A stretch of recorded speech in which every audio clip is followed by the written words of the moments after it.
রাষ্ট্রভাষা বাংলা চাই, রাষ্ট্রভাষা বাংলা চাই।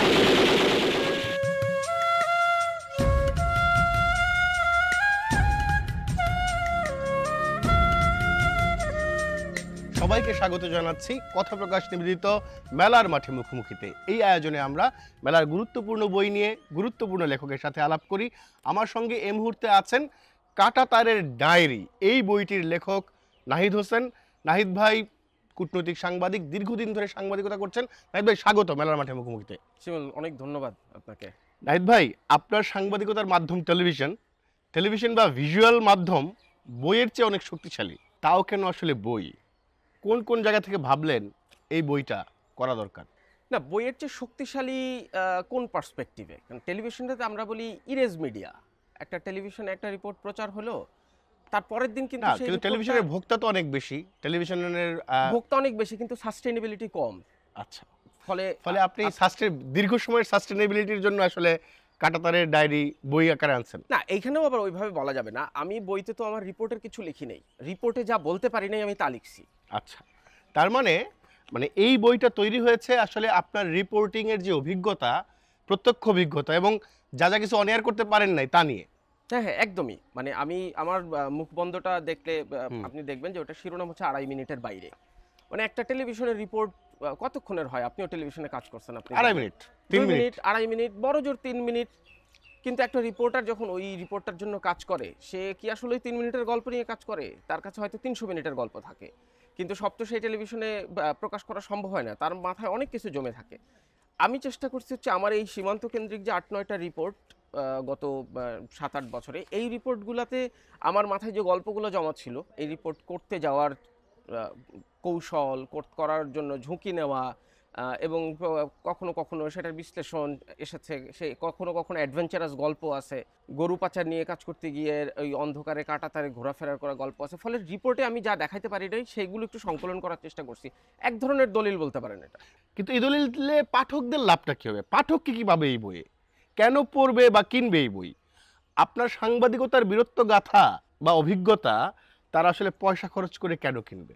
মানে আপনি তো এইখানে, আমি সাংবাদিকতার কপ চাই নাই, আপনি শেখাইতে চান নাই বুঝছি, কিন্তু আপনি যা অর্জন করেছেন রিপোর্টটা করতে গিয়ে তা তো আছে। আমি কি অর্জন করছি তার চেয়ে গুরুত্বপূর্ণ হচ্ছে আমি ওই কাজটা কিভাবে করছি। মানুষের না জানা জিনিস জানার প্রতি মানুষের আগ্রহ থাকে।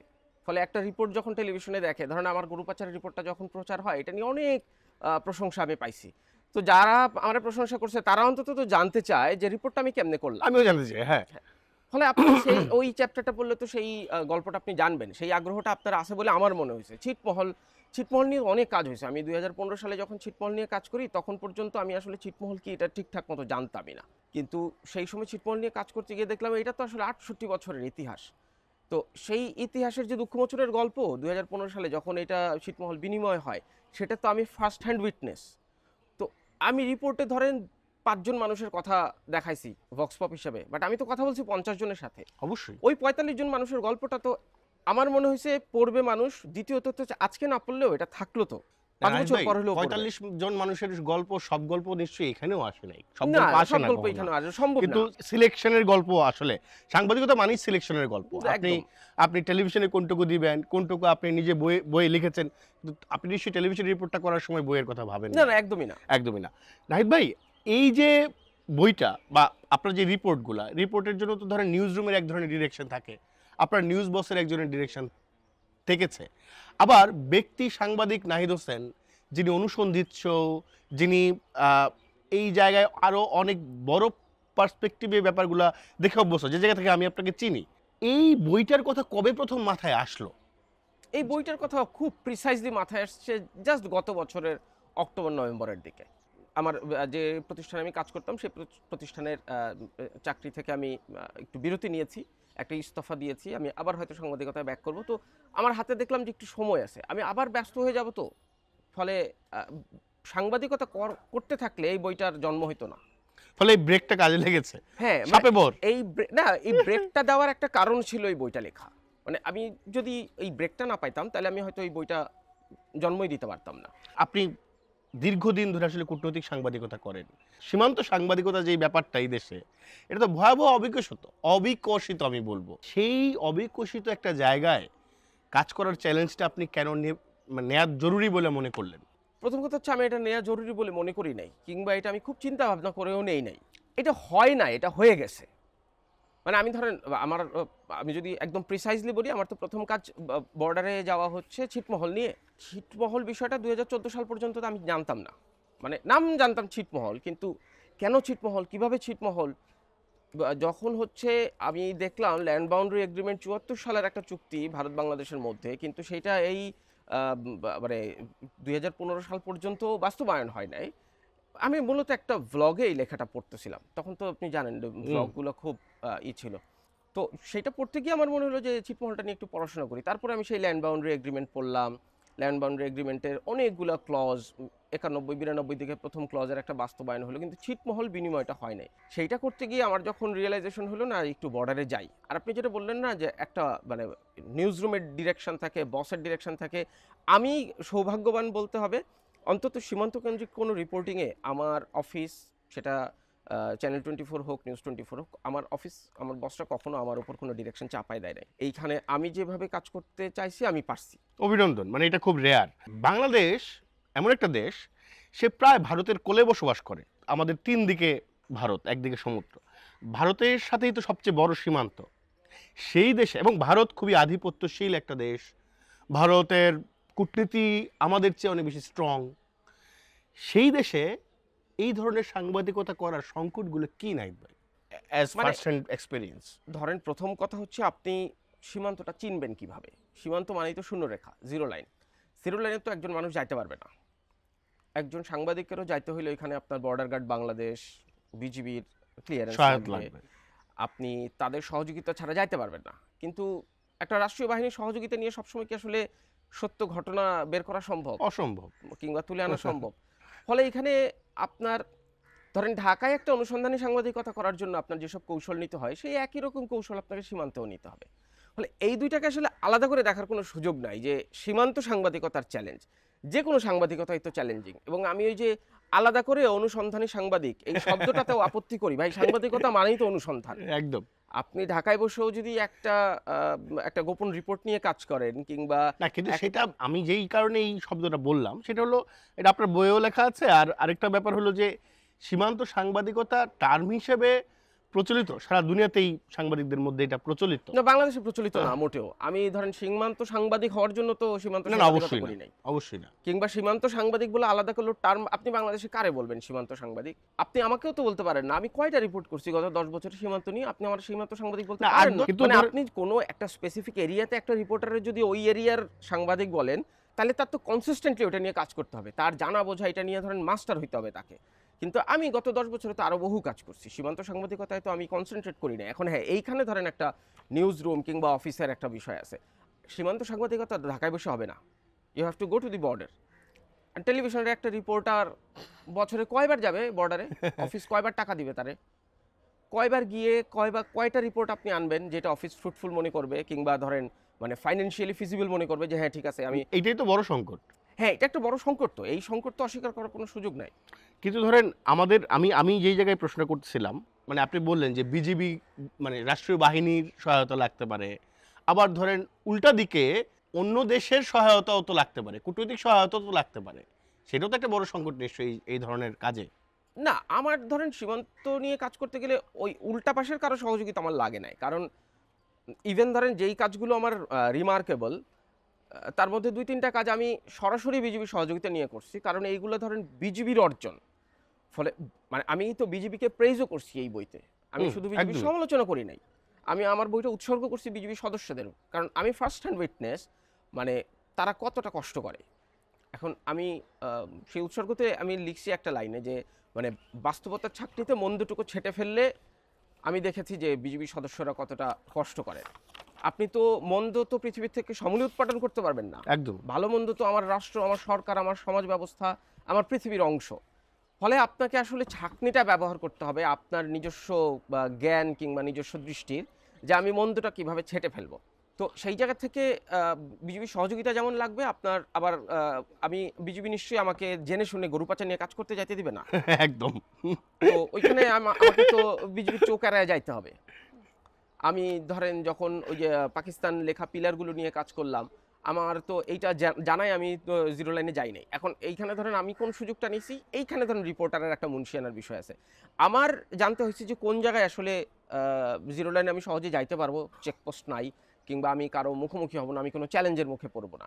এইটা বের করাটা একটা হচ্ছে ধরেন মুন্সিয়ানা, এবং এটা খুব জটিলও না। আপনি সীমান্ত এলাকার লোকজন না, সীমান্ত মুখস্থ তাদের, কোন জায়গায় টি পিলার আছে, কোন জায়গায় মেইন পিলার আছে, কোন জায়গায় সাব পিলার আছে, এটা মুখস্থ তাদের। ফলে আপনি যদি গিয়ে 1-2 দিন একটু ওই জায়গায় সময় কাটান, মানে you will get to know everything. হ্যাঁ, সেইটা আপনি দক্ষ সাংবাদিক বলে পারেন, মানুষের সাথে দ্রুত যোগাযোগ করতে পারেন, আপনার কমিউনিকেশন ভালো, সেই জন্য আপনি দ্রুত পারেন। কমিউনিকেশন স্কিল ছাড়া একটা সাংবাদিকের আর যোগ্যতা কি লাগে? না, সেটাই নাহিদ ভাই, communication is power of a journalist. একদম, অফকোর্স। আমাদের দর্শকদের একটা জিনিস জানাতেই চাই, নাহিদ ভাই কিন্তু প্রথম বেসামরিক মানুষ হিসেবে বিজিবির ইনসিগনিয়া খেতাব পেয়েছেন, খেতাব পাওয়া সাংবাদিক। এই পুরস্কারটা যখন আপনি পান, তখন আমরাও সামাজিক যোগাযোগ মাধ্যমে আপনার ব্যাপক প্রশংসা দেখেছি। আমাদের প্রিয় বড় ভাই সাইফ ইবনে রফিক তো বড় লেখা লিখেছেন। আমি যেটা জানতে চাই যে আপনার সাংবাদিকতা আমাদের সীমান্তে বিজিবির ক্ষেত্রে বিশেষ করে কি সিগনিফিকেন্স বা সিগনিফিকেন্ট কি তুলে ধরেছে, নতুন কি তথ্য তুলে ধরেছে? নতুন তথ্য তো আসলে তুলে ধরার নাই। সাংবাদিকের কাজ তো আসলে শুধু নতুন তথ্য তুলে ধরা না। না, নিউজ মানে যে তো নতুন। তথ্যটা না, নিউজ মানে সবসময় নতুন না, কিন্তু ধরেন দুর্নীতি নিয়ে একটা আপনি রিপোর্ট করবেন, ওই দুর্নীতি তো এক্সিস্ট করে, অফকোর্স আপনি আমি জানি না, জানি না, নতুন ভাবে জানলাম। হ্যাঁ, তার মানে আমি ওটা বের করছি, দুর্নীতিটা কিন্তু নতুন না। কিংবা ধরেন আমি যদি বিজিবির ক্ষেত্রেই বলি, বেনাপোল বন্দর নিয়ে আমার একটা রিপোর্ট ছিল, বেনাপোল বন্দরে বিজিবির হয়রানি নিয়ে। তো ওইটা নিয়ে আমি যখন কাজ করছি, আমি তো স্পাই ক্যামও ইউজ করছি, আমাকে ক্যামেরা নিয়ে তো নিশ্চয়ই জামাই আদর করে বর্ডারে কাজ করতে দিবে না। আচ্ছা, আবার ধরেন রিপোর্টার হিসেবে শুধু কি আমি বন্দরে গিয়ে কাজ করতে পারবো? তাও পারবো না। স্পাই ক্যাম নিয়েও তো আমি হাইটে ঢুকতে পারবো না। ফলে আমি কি করতে হয়েছে আমাকে, আমি একদম পাসপোর্টধারী যাত্রী হয়ে আমি বেনাপোল বন্দর দিয়ে ইন্ডিয়া গেছি, ইন্ডিয়া গিয়ে 2 দিন থাকছি। ফিরে আসার সময় আমি তখন এই আমার রিপোর্টের জন্য যে ম্যাটেরিয়াল দরকার, ভিডিও ম্যাটেরিয়াল, সেটা আমি কালেক্ট করছি। এই তথ্যটা কি বিজিবি সদর দপ্তর জানতো না যে বেনাপোল বন্দরে ওইখানকার যে লোকাল ব্যাটালিয়ান কিংবা লোকাল বিওপি তারা কোন স্ট্র্যাটেজিতে কাজ করে? এইটা নিয়ে যে যাত্রীরা বিরক্ত, যাত্রীদের যে এটা নিজেদের যে একটা চোর অনুভব হয়, আমি তখন একটা লেখাও লিখছিলাম, এই বইতেও আছে যে আমার একটা অনুরোধ আছে বাংলাদেশের নাগরিক হিসেবে যে আমাদেরকে সবাইকে চোর ভাববেন না। তো আমার কথা হচ্ছে, এইটা কি জানতো না যে এই কৌশল? এখন এই জানা জিনিসটা তাদেরকে একটা জাতীয় গণমাধ্যমে মনে করায় দেওয়ার ফলে এটার একটা সমাধান তৈরি হয়েছিল তখন। ফলে এইটাকে আমি আমার নিজের সাকসেস মনে করি। তখনকার বিজিবি যিনি প্রধান ছিলেন, মেজর জেনারেল শাফিনুল ইসলাম, তিনি অন ক্যামেরা স্বীকার করছেন যে হ্যাঁ, আপনার অভিযোগটা সত্য। হি টুক 7 days to give me interview, কারণ আমার মনে হয়েছে যে এই সময়ের মধ্যে তিনি খোঁজ খবর নিয়েছেন। এখন হ্যাঁ, মানে ভাই এতগুলো বিওপি, 4500 কিলোমিটার, সব কিছুর সব কৌশল নিশ্চয়ই সদর দপ্তর জানেন না, কিংবা সদর দপ্তর তো আরও অনেক ডিপ্লোম্যাটিক কাজ থাকে রাষ্ট্রের, একদম একদম, মানে গভর্নমেন্ট টু গভর্নমেন্টের নানান যোগাযোগ, বাহিনী টু বাহিনী যোগাযোগ, অনেক এনগেজমেন্ট থাকে। ফলে এত টু দ্য পয়েন্টে হয়তো তারা জানেন না, কিংবা জানলেও হয়তো মাথাটা অত ঘামান নাই। ফলে আমার কাজ ছিল ওইটা যে ভাই আপনার নোটিসে আনা যে এইখানে এই জিনিসটা হচ্ছে, এটা সাধারণ মানুষ পছন্দ করতেছে না। আমি এটাও লিখছি, চেকিংয়ের তো বিরোধিতা আমরা কেউ করি নাই, আপনি চেক করেন, কিন্তু 100টা ব্যাগ ঢুকবে, আপনি 100টা ব্যাগই খুলে চেক করবেন। এবং সেই যে চেক করার যে মানে ব্যবহার, ওইখানে ধরেন আমি যখন রিপোর্টটা করি তখন ওই 2 সৈনিকের নেম প্লেটটাও ছিল না। এটা তো অফেন্স। আপনি একটা মানে ইউনিফর্ম গায়ে দিয়ে অন ডিউটি কাজ করবেন, আপনার নেম প্লেট কেন থাকবে না? ফলে এই ছোট ছোট জিনিস আপনি যখন দেখেন তখন মনে হয় যে না, এখানে কোথাও যেন একটা মানে ওই যে হিন্দিতে বলে না, ডাল মে কুচ কালা হ্যায়, সরষের মধ্যে ভূত আছে, এক জায়গায় যেন আছে। তো আমার কাজ ছিল ওইটা, যে এটা একটু নজরে আনা। এই যে সাংবাদিকতা, এই যে আপনি একটুকেই বলেন সাধারণ মানুষের নজরে, সাধারণ মানুষের জন্যই যে সাংবাদিকতা, সাংবাদিকতা কেন, সাংবাদিকতা কেন করতে আসছিলেন? যে সাংবাদিকতা করতে এসেছিলেন, যা যা মাথায় নিয়ে, সেটা কি করতে পারছেন এখন? এটা কি বাংলাদেশের কোনো সাংবাদিক বলতে পারবে যা যা মাথায় নিয়ে সাংবাদিকতা করতে আসছিলাম সব করতে পারছি? আপনি 10টা কাজ করতে চাইছেন, আপনি 5টা পারছেন, 5টা পারেন নাই। ফলে ওই 5টা নিয়ে আপনার তো অন্তত, কিন্তু 5টায় তো শতভাগ সফলতা হয় না। শতভাগ সফলতা আপনার কোনোটাতে হবে না, সাংবাদিকতায় হবে না। শতভাগ সফলতা আপনি যেদিন ভাববেন যে আমি সফল, ওদিন আপনি শেষ। বটেই বটেই। নাহিদ ভাই, সাংবাদিক হিসেবে, ব্যক্তি নাহিদ না, সাংবাদিক হিসেবে বাংলাদেশের ভারত নীতিকে আসলে আপনি কিভাবে দেখেন? মানে একজন কূটনীতিক সাংবাদিক হিসেবে যদি উত্তর দেন। দেখুন, এই মুহূর্তের বাংলাদেশের ভারত নীতি আর 5 আগস্টের আগের বাংলাদেশের ভারত নীতি নিঃসন্দেহে এক না। অবশ্যই না। আমার কথা হচ্ছে ভাই, নীতিটা তো আমার রাষ্ট্রই ঠিক করবে, এবং সেই রাষ্ট্র ঠিক করার মূল কেন্দ্রে থাকতে হবে আমার দেশের স্বার্থ। ধরেন আমি যত দেশের রাষ্ট্রদূতদের সাথে কথা বলছি কিংবা যত দেশের কূটনীতিকদের সাথে কথা হয়েছে, তাদের তো ফার্স্ট প্রায়োরিটি হচ্ছে মাই ইন্টারেস্ট। অফকোর্স। ফলে ভারতের স্বার্থ প্রায়োরিটি দিয়ে তার নীতি সাজাবে, পাকিস্তানের স্বার্থ প্রায়োরিটি দিয়ে তার নীতি সাজাবে, বাংলাদেশের কাজ হচ্ছে বাংলাদেশের স্বার্থ প্রায়োরিটি দিয়ে আমার নীতি সাজানো। এইখানে নানান সময় নানান ফ্ল হয়েছে। ভারতের সাথে কখনো আমরা নতজানু থাকছি, কখনো আমরা অসম চুক্তি করছি। এখন এইটা তো ধরেন রাষ্ট্রই করছে। রাষ্ট্র যখন করে তখন 18 কোটি মানুষ তো আর একটা চুক্তিতে ভোট দেয় না। ফলে সেই রাষ্ট্র তো কিংবা সেই সরকার, রাষ্ট্র তো বলে না, চুক্তি তো আসলে সরকার করে, কিন্তু সেটা তো আলটিমেটলি প্রতিনিধিত্ব করে রাষ্ট্রের। এখন সেই সরকারকে তো একটা পরিস্থিতির মুখোমুখি হইতে হয়েছে। ফলে আবারও যদি এরকম কিছু হয় যে আপনি নিজের স্বার্থকে প্রাধান্য দিচ্ছেন না, আবারও একটা কনসিকোয়েন্স তৈরি হবে। মানে আমার কথা হচ্ছে আমার স্বার্থটা আমাকে আদায় করতে হবে। এইখানে আমি যেটা বলি, আমি কি ভারত বিরোধী হব নাকি নিজের স্ট্রেংথ বাড়াবো? আমার কূটনৈতিক পারঙ্গমতা, পারদর্শিতা বাড়ানোর দিকে আমার বরং নজর দেওয়া উচিত। মানে সেই নজরকে আমরা দিচ্ছি আসলে, আপনার জানা মতে যদি বলেন। এইটা আসলে হঠাৎ করে তৈরি হয়ে যাওয়ার জিনিস না, এটা একটা চর্চা। এটা প্রতিদিন আপনাকে চর্চা করতে হবে, প্রতিদিন আপনি পারদর্শী হবেন। নাহিদ ভাই, আপনি 5 আগস্টের কথা বললেন। গণ অভ্যুত্থানের পর আমাদের সাংবাদিকতা এক ধরনের সংকটে পড়েছে। এখন মুক্ত চিন্তা কিংবা কথা বলার স্বাধীনতা, এই ব্যাপারগুলোকে আপনি জার্নালিস্ট হিসেবে কিভাবে মানে ফিল করেন? প্রসঙ্গগুলো আপনি কিভাবে ফিল করেন? আপাতত আমি এটা দেখতে চাই একটা ইন্টারিম সংকট হিসেবে। যেহেতু একটা ইন্টারিম গভর্নমেন্ট, ইন্টারিম গভর্নমেন্ট তো আছে, মানে আমি সংকটটাকেও ইন্টারিম হিসেবে দেখতে চাই, এটা আমার প্রত্যাশা। যে যেহেতু একটা পট পরিবর্তন হয়েছে গণ অভ্যুত্থানের মধ্য দিয়ে, ফলে এই জায়গায় আপনি ধরেন ওয়ার্ল্ড হিস্ট্রি দেখলেও এই ধরনের গণ অভ্যুত্থানের পর এরকম একটা ক্যাওয়াটিক সিচুয়েশন তৈরি হয়। তো যেহেতু 6 মাস হইলো, 6 মাস 7 মাস, আমরা প্রত্যাশা করি নিশ্চয়ই এটা 1 বছর পর থাকবে না। এখন এটা আপনাকে দেখতে হবে, আপনার ইউ হ্যাভ টু ওয়েট। আপনি অপেক্ষা না করলে এটার কনসিকোয়েন্স বুঝবেন না। না একদমই, কিন্তু ধরেন কথা বলার স্বাধীনতা তো জরুরি, মানে এই কথাটুকু তো অন্তত বলতে পারতে হবে। সেটা বলবার সাহস কি আসলে পাইতেছেন? আপনি কি কথা বলবেন, আমি না, মানে ধরেন স্বাধীনতা শব্দটার মানে আমি একটু অন্যভাবে দেখি। ধরেন আমি স্বাধীন, তার মানে কি আমি লালবাতি চললেও গাড়িটা চালাই যাব? না। স্বাধীনতা মানে তো, কিংবা গণতন্ত্র মানে তো যা খুশি তাই করা না ভাই। স্বাধীনতা মানে হচ্ছে আমি কি কি করতে পারবো না এইটাও জানা। যে লালবাতি চললে গাড়িটা চালানো যাবে না, আমার সবুজ বাতি চললে গাড়িটা চালানো যাবে। এখন আমার কথা হচ্ছে ঢাকা শহরের সব সিগন্যালে কি লালবাতি সবুজ বাতি আছে? একটা ট্রাফিক পুলিশ যে ধরেন বৃষ্টিতে ভিজে রোদে পুড়ে মানে 8 ঘন্টা 10 ঘন্টা 12 ঘন্টা 14 ঘন্টা কাজ করে, সে যখন গাড়িটা থামানোর জন্য বা হাতটা আগায় দেয়, ডান হাতটা আগায় দেয়, আপনি দেখেন তো কয়টা গাড়ি সেটা মানে এই অভ্যাসগুলো অর্জন করাও তো জরুরি। এই দোষ কি আপনি শেখ হাসিনাকে দিবেন, খালেদা জিয়াকে দিবেন, না ডক্টর ইউনূসকে দিবেন? এই দোষ তো ভাই আপনার আমার। একদম একদম। নাহিদ ভাই অনেক ধন্যবাদ। সাংবাদিকতা তো করেন মানুষের জন্য, মানুষকে ভালোবেসে। প্রায় 2 দশক হয়ে গেল, কি পেলেন আর কি হারালেন? প্রাপ্তি অপ্রাপ্তির হিসাব আরেকটু পরে করি, অত বয়স হয় নাই শিমুল। না না, হয়েছে তো। না না না, অত বয়স হয় নাই। মানে বয়স হওয়ার পরে হিসাব করবেন না আগে করবেন? না মানে তো প্রাপ্তি অপ্রাপ্তির এই ডিলেমা সারা জীবন থাকবে। হ্যাঁ ধরো আমি আপাতত প্রাপ্তি এই বইটা নাহিদ হোসেনের হ্যাঁ, কাছে, এটা আপাতত খাটাতারের ডায়েরি। এই বইটা প্রকাশ করেছে মাতৃভাষা প্রকাশ। বইটা আপনারা সংগ্রহ করতে পারেন। এবং এই যে একজন সাংবাদিকের একেবারে ফার্স্ট হ্যান্ড নানা রকমের অভিজ্ঞতা, একটা রিপোর্ট করতে যাওয়ার যে অভিজ্ঞতা, যাওয়ার আগের যে নানা রকমের ঘটনার ঘনঘটা, যাওয়ার পর কি হওয়া, একদম ফ্রম ফিল্ড, সেই অভিজ্ঞতাগুলো নাহিদ হোসেন লিখেছেন। আমি নিশ্চিত মানে সাংবাদিকতা নিয়ে যাদের আগ্রহ আছে তাদের জন্য একটা দুর্দান্ত কালেকশন হতে পারে। নাহিদ ভাই, এই আয়োজনটা আমরা শেষ করি একটা হাইপোথেটিক্যাল প্রশ্নের পরে র্যাপিড ফায়ার রাউন্ড দিয়া।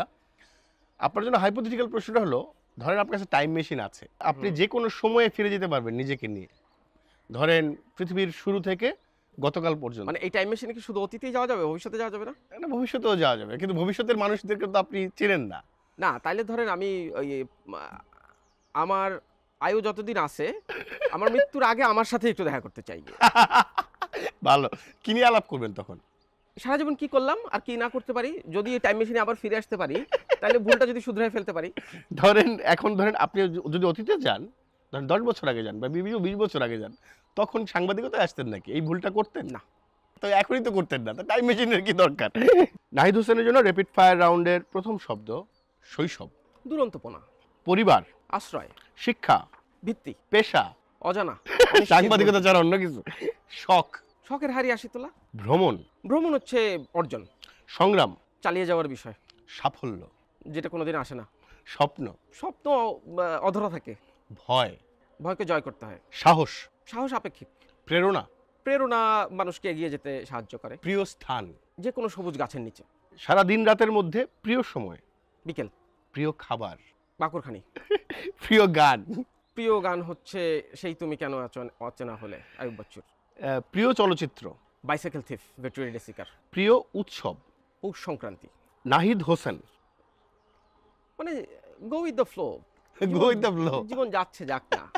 নাহিদ ভাই, অনেক ধন্যবাদ আপনাকে আমাদেরকে সময় দেওয়ার জন্য। অনেক ধন্যবাদ শিমুল আমাকে আমন্ত্রণ জানানোর জন্য। প্রিয় দর্শক, কথা প্রকাশ নিবেদিত মেলার মাঠের মুখোমুখিতে আমরা কথা বলছিলাম সাংবাদিক নাহিদ হোসেনের সঙ্গে। দেখা হচ্ছে অন্য কোনো একজন লেখককে সাথে নিয়ে এই আয়োজনের পরের পর্বে। সবাইকে অনেক ধন্যবাদ।